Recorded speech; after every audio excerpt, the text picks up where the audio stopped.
SAPC_OCM_2503 exam practice questions with explanations are available in the video for you to study.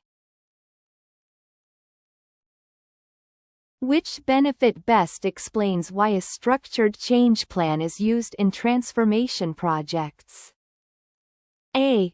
It enables consistent tracking and coordination of all activities related to organizational change. B. It ranks change tasks based on urgency to simplify planning decisions. C. It automatically updates the main project schedule when requirements shift. D. It clarifies resource needs so the project can secure adequate support for change execution. The answer is AD. A structured change plan provides a unified view of all change-related tasks, allowing teams to coordinate timelines and monitor progress effectively across work streams. It also identifies the people, skills, and tools required for successful execution, ensuring resources are available when needed. While prioritization may occur within planning discussions, ranking tasks is not the core purpose of the change plan. Likewise, updating the overarching project plan is a separate responsibility of project management, not the primary value of the change plan. The plan focuses on managing the people side of change, ensuring alignment and controlled execution. What advantages does an early, high-level change impact scan offer? A.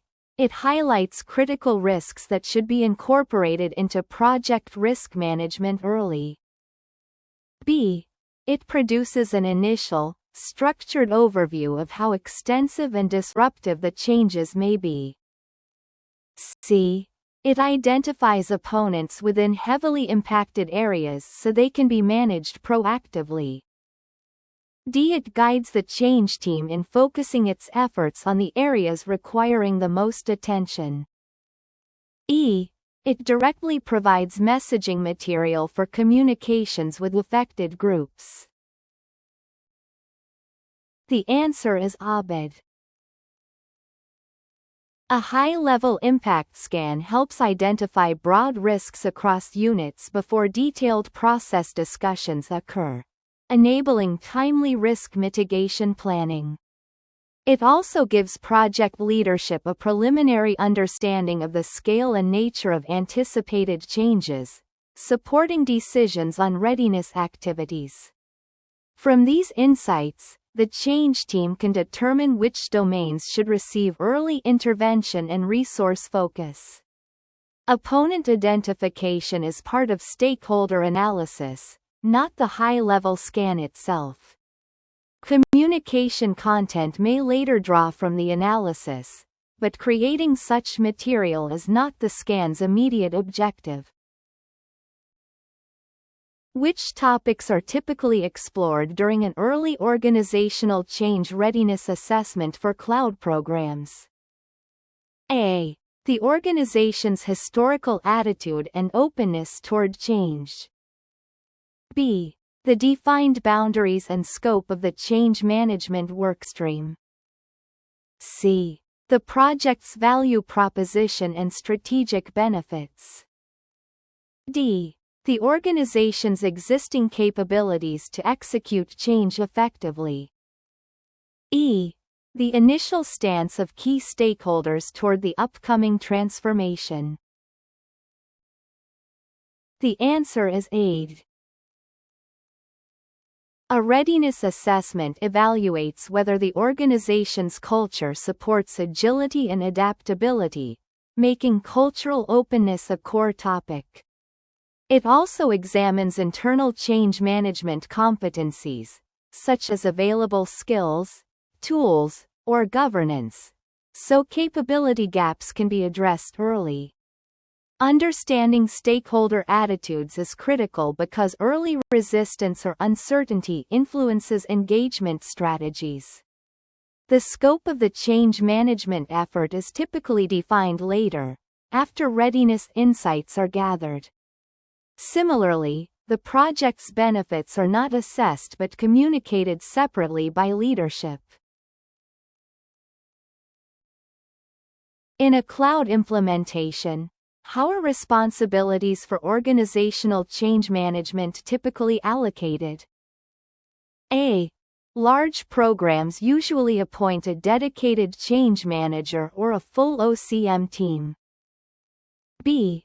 Mid-size initiatives assign the OCM responsibility entirely to business unit leaders. C. Smaller projects may have the project manager assume responsibility for change management. D. Regardless of size, the project sponsor always leads change management execution. The answer is AC. Large initiatives generally involve substantial organizational impact, requiring specialized change professionals to manage complexity. Smaller implementations often lack the resources for a separate OCM role, so the project manager handles both delivery and adoption-related responsibilities. While business leaders support change, they seldom own the end-to-end change process due to the specialized skills required. Sponsors provide leadership alignment and escalation support rather than executing change management tasks directly. Responsibility assignments therefore scale with project complexity and available resources. Which configurations correctly describe how organizational change management can be integrated within a project structure? A is an independent project fully separated from the main implementation. B has a topic that cuts across all work streams. C is a component embedded within functional work streams. D is a dedicated sub-project with its own structure and deliverables. E is a staffed function reporting into the overall program leadership. The answer is BDE. OCM may operate as a cross-topic to support all work streams, ensuring cohesion across communication, training, and stakeholder activities. It can also be structured as a sub-project with dedicated planning and governance. Alternatively, a staff function reporting to program leadership may centralize change-related decision-making and support. Making OCM an entirely separate project is uncommon and unnecessary. Embedding OCM inside functional workstreams dilutes its strategic role and may create inconsistencies in adoption-related activities. During the Explore phase of SAP Activate, which challenge typically emerges while conducting fit-to-standard workshops. A. Some project team members are unfamiliar with the principles of OCM. B. Business users immediately reject the cloud solution after go-live. C. Business leaders resist adopting standardized cloud processes. D. Departments feel unprepared to transition just before go-live. The answer is C. During Explore, leaders often see that their current custom processes must shift toward standardized best practices, which may reduce perceived flexibility or control. This commonly triggers resistance from management teams attached to legacy ways of working. Lack of awareness about OCM typically surfaces even earlier, in the prepare phase. User adoption issues arise later in deploy or run, not during Explore. Go-live preparation concerns similarly emerge closer to the deployment stage, not during process design discussions. Which practices support the effective execution of change communication? A. Using a varied mix of communication channels. B. Avoiding the risk of overcommunicating by limiting message volume. C. Prioritizing digital channels over all other media. D. Developing a compelling and unified narrative explaining the transformation. The answer is A.D. A communication mix ensures messages reach diverse stakeholder groups through formats they prefer, such as live sessions, written updates, and multimedia content. A cohesive change narrative helps stakeholders understand the rationale for change, expected benefits, and what is required from them. While message overload should be managed, simply avoiding communication is counterproductive. Over-reliance on digital channels may exclude certain user groups, and channel selection should be audience-specific rather than uniform. Which statements reflect success factors from SAP's Organizational Change Management Framework? A. Supporting business units in shaping their future ways of working is essential for realizing change. B. Managing expectations about change management activities ensures strategic alignment. C.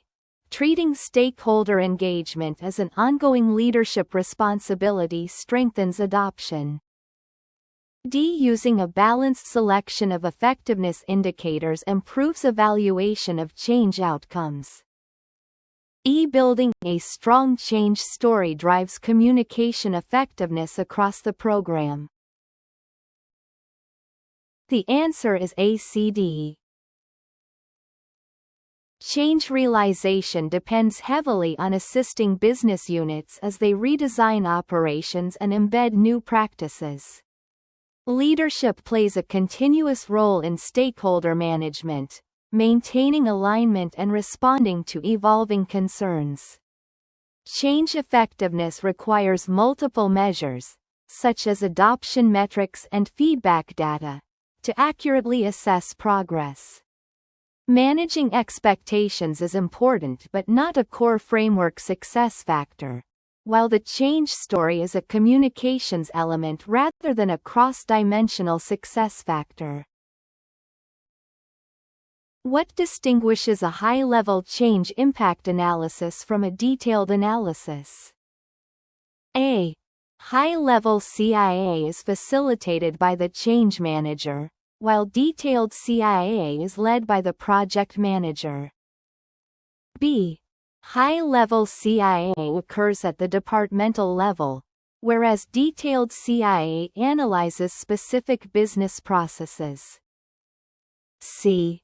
High-level CIA assesses current state processes, while detailed CIA examines future state processes.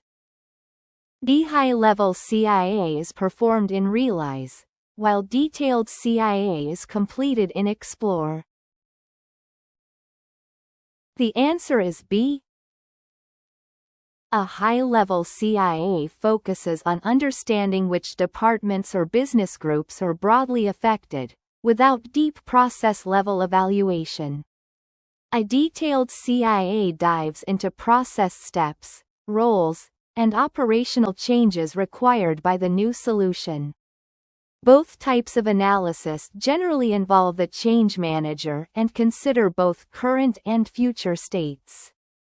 High-level work begins earlier, prepare, explore, while detailed work spans explore and realize, not the phases stated in the distractor options. Who are the primary audiences for a learning needs analysis in an SAP project? A. Managers and general employees. B. The IT team and external software vendors. C. End users and external suppliers. D. Project team members and business users. The answer is D. A learning needs analysis identifies which competencies project team members require to configure, test, or support the solution, and what business users must learn to operate new processes effectively. The analysis focuses on groups directly engaged with or impacted by the new system. Managers and vendors are not typically the target population unless they directly interact with the solution. External suppliers are not trained unless the system changes their interaction model, which is uncommon.